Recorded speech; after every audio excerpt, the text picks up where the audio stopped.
if you wanted to create a new personal reality, a new life, you'd have to change your personality, which means you'd have to start thinking about what you've been thinking about and change it. You'd have to become aware of your unconscious habits and behaviors and even what you say and modify them. And then you'd have to look at those emotions that keep you anchored to the past and decide if those emotions belong in your future. So most people try to create a new personal reality as the same personality, and it doesn't work. We literally have to become someone else. In other words, thoughts are the language of the brain, and feelings are the language of the body. And how you think and how you feel creates a state of being.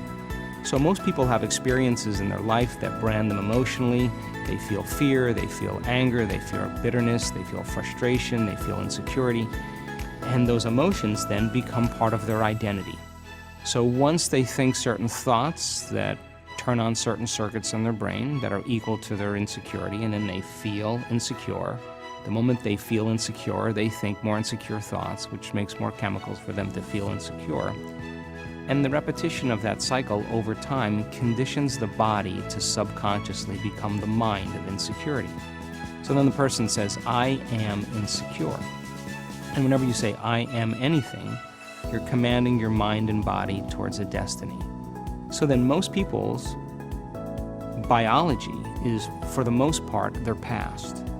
And so if you're not being defined by the vision of the future, some new possibility in your life, you're only left with the old circuitry in your brain and the old emotions of the past.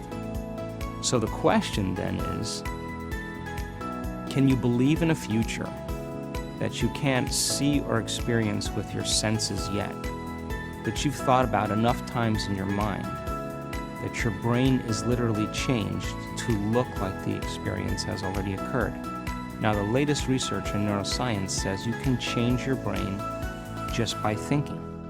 So then, as you begin to think about a new possibility, and your brain begins to fire in new sequences and new patterns and new combinations, and you begin to plan your behaviors, and you begin to review in your mind, mentally rehearse who you're going to be in your life, the mere action of mental rehearsal begins to install the neurological circuits in your brain. Now your brain is no longer a record of the past.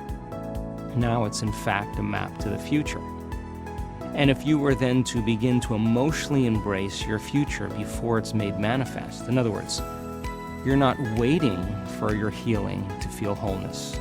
You're not waiting for your new relationship to feel love. You're not waiting for the mystical moment to feel awe. You're not waiting for your success to feel empowered. That's the old model of reality of cause and effect. In other words, the materialist, the person who's waiting for their wealth to come to feel abundance, they're living by that model of cause and effect. But the quantum model is about causing an effect, which means you begin to experience your own worthiness and your abundance before it occurs. You have to feel wholeness in order for your healing to occur. We have to feel love for ourselves and love for life in order for us to have love in our life. And so then to instruct people how to teach their body emotionally how that future could feel like before it's made manifest, if they do it properly, their body as the unconscious mind begins to believe it's living in that future reality in the present moment. And they're beginning to signal new genes in new ways that begins to change their body to look like the event has already occurred. So the process of change in the meditative model requires unlearning and relearning. It requires breaking the habit of the old self and reinventing a new self. What we say in neuroscience, pruning synaptic connections and sprouting new connections, unfiring and unwiring and refiring and rewiring, unmemorizing emotions that are stored in the body and then reconditioning the body to a new mind and to a new emotion, no longer signaling the same genes in the same way, but signaling new genes in new ways. Beginning to pull your energy out of the past and beginning to invest your energy into the future. What we're teaching people how to do is not to pray to have their prayers answered, but to get up from their meditations as if their prayers are already answered.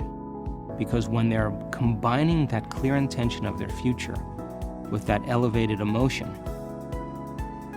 they're literally changing their energy, they're changing their brain chemistry, they're changing the way their brain works, they're changing their genetic expression, they're changing their chemistry.